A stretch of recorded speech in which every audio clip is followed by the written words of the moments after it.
Hey, what's up guys? Welcome back to another MMA Breakdown podcast, and in today's video, I'm talking about the main event.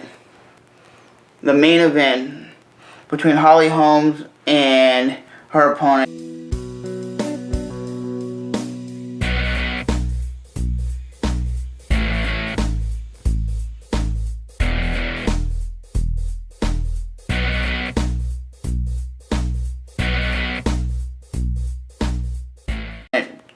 And while her opponent should have got a point taken away. Why do I think her opponent should have got a point taken away? When you hit somebody after the bell, that means you should get a point taken away. She did it twice.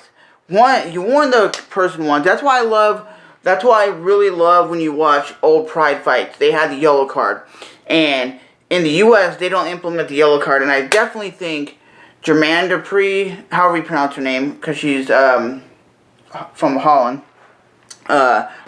She got rocked twice, and they still gave it to her. I think they don't understand the game. A lot of people don't understand the game. The game is when you're fighting somebody and you're clinching them. That's where the fight is won a lot of times.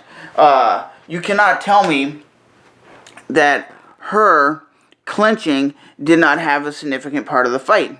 She was dominating the clinch game, and I agree, when you're holding somebody up against a cage and you're landing a few knees, that's still landing some significant shots. When you're having somebody who is rocked, for one, where she landed on one knee, she got kicked in the head and stumbled, and she landed on, and she went onto one knee and fell down and got back up. She got rocked twice, and Holly Holm, yes, she got hit a little bit more, but those two shots were significant. Okay, yes, Holly Holm got rocked once, but that was after the bell. You know, that's not saying Holly Holm wasn't rocked. It's saying that those shots were after the bell. Personally, I think Holly Holm won it 3 rounds to 2. You had the Anderson Silva fight. I don't know if it's his age is getting to him, because he doesn't do as much flashiness and he doesn't throw a lot. Like Joe Rogan was saying, he's not landing a lot of significant leg kicks or throwing anything. He was throwing more knees, and he looked like he was enjoying himself in the cage. He looked like he was having a great time. He looked like he was there to have a fun time, you know. But it wasn't like he was. It sounded like kind of like he was like, I'm having fun, but I want to retire. It kind of sounded like he wanted to pull out the retirement, like I want to retire, but he didn't say that. I think he needs to, like, I'm not saying hang it up, but he didn't look very significant, like a great fighter. He didn't go for any, like, elaborate finishes. He threw one roundhouse kick. What was impressive to me the most was his ability to land those, sprawls. Those were really, I'm like, when did Anderson Silva learn how to wrestle? Because when we seen him fight Chael Sonnen took him down at will. Like, it was nobody's business. Every time Chael Sonnen wanted to take him down, every time usually any wrestler wanted to take him down, Dan Henderson, anybody, they were able to take this dude down and beat on him. And when he got taken down that one time, his opponent never beat on him. I don't know what it was. I don't know if it was like a lot of people say, oh my god, I'm fighting Anderson Silva, and they lose before they already get in the cage. But Anderson Silva didn't do his little, like, crazy, like, little punches, like, when he does this stuff and gets all crazy and then punches his opponent. He didn't really do that in this fight. But tonight's fights were pretty decent. I thought Tim Boetsch was doing pretty good until he got taken down. That's one thing about Tim Boetsch. He's one of those, like, very aggressive fighters, but he's not like the best grappler. He's like kind of like a old school brawler. Like, he'll go out there and brawl with you and has significant power, but he's not one of the top 10 guys. But I still love watching that dude fight, even though he lost. But like I said, guys, there's nothing that's telling me that Holly Holm lost this fight. The last round, or the 4th round, she clipped her where she stumbled, right? That's a big, significant strike.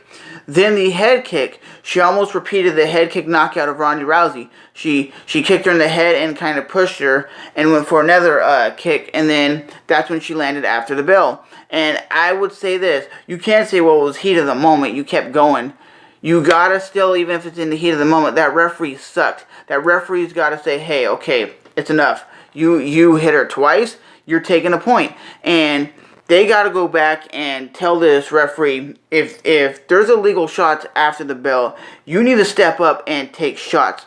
I mean, I understand the referee didn't want to swing the fight for one fighter, because if she would have took a point, the only way she would have won was by finishing Holly Holm.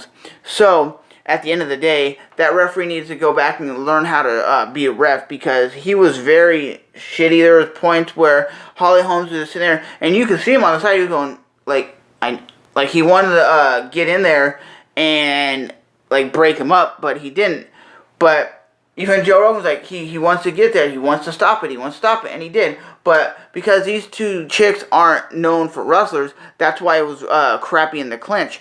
That's why it was only a good fight when they're on the outside. And sometimes, like I said, when you have two fighters who are both strikers, it's not the greatest fight, because you're not having just both coming forward. Because Holly Holm is a technical striker, yes, but she's a very good striker when it comes to the game of counter-striking. Same thing with Anderson Silva. If you're not engaging him, his fight's going to be extremely boring. You don't engage Holly Holm, she's not that boring. But what I noticed, and a lot of people notice about Holly Holm, she's very predictable, because when she does her 1-2 kick combo, she always goes, huh, huh. And then she always has that, like, that breath of air where she goes, huh, and then she throws it. It's not like after she throws it, then she's throwing it. So maybe she needs to train on not giving that away and not being predictable, because she was throwing that constantly. I think what she needs to learn is focus on her wrestling hardcore, focus on her double leg takedowns, and focus on being a hardcore grappler where she can just shoot in for double leg instead of just holding her opponent up against the cage. This is her third loss in a row. A flag. In basketball, you get a flag. In soccer, you get a yellow card, you get a red card, and if you get a red card in soccer, they kick you out of the game. So overall, guys, I think the red card and yellow card need to be taken in consideration into MMA, like it was in Pride. Even the Diaz brothers always say there need to be yellow cards when you're stalling. There's a yellow card when you're do a foul that is illegal, something illegal. You get a red card, and a red card is basically taking a point away. And a lot of fighters would be getting red cards and yellow cards, especially. A lot of people just hold up against the cage and don't do nothing. But I don't see why Holly lost. I could see why they say, okay, the more significant strikes went to her opponent. I can understand that. But Holly Holm had her in the clinch for a lot of times. But I know a lot of you guys that are watching this video are going to go, you don't know what you're talking about, dude. Just holding her up against the cage isn't winning fights.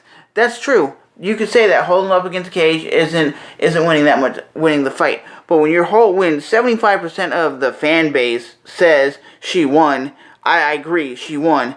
And I don't know what they're thinking when Holly rocked her twice with the head kick and clipped her where she went to one knee. And all fighters always say that after you get clipped, you know something? I wasn't rocked. No one can rock me. No one hurt me. And I'm like, yeah.